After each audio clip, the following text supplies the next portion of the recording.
ഈശ്വരനെ സേവിച്ചുകൊണ്ട് വരുത്തിയിരുന്നു. നിസേവിതൻ സകലൻ നിയമൻ പരിത്യജ്യ, നിസേവിതങ്ങളായിരിക്കുന്ന സകല നിയമങ്ങളെയും പരിത്യജിച്ചു. ആ മഹർഷിമാരാൽ നിമിതമായി ഉണ്ടാക്കിയിരിക്കുന്ന സകല തപസ്സിനായിരിക്കുന്ന സകല നിയമങ്ങളെയും ഉപേക്ഷിക്കേണ്ടായിരുന്നു.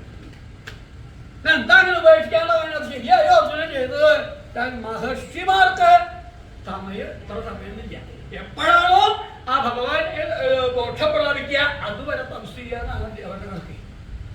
സമയക്രമം ഇല്ലാതെയാണ് അവരെ തപസ് ചെയ്യുന്നത്. അവരെന്തിനാ അപ്പൊ ഭഗവാനെ സേവിക്കുന്നത്? മോക്ഷപ്രാപ്തിക്ക് വേണ്ടിയിട്ടാണ്. അഥവാ എപ്പോഴാണോ അത് ലഭിക്കുന്നത് ആ കാലം വരെ തപസ് ചെയ്യാന്നാണ് അവരുടെ കണക്ക്. പക്ഷെ തനിക്കത് പറ്റില്ല. തനിക്ക് 12 സംവത്സരം വനവാസം കഴിയുമ്പോഴേക്കും ഭഗവാന്റെ നിന്ന് പാശുപതാസ്ത്രം സമ്പാദിക്കണം. പോയി മഹർഷിമാര് തപസ് ചെയ്യണ പോലെ എന്ന് കഴിഞ്ഞാൽ ചിലപ്പോൾ അത് സാധിക്കില്ല എന്ന് മനസ്സിലായി.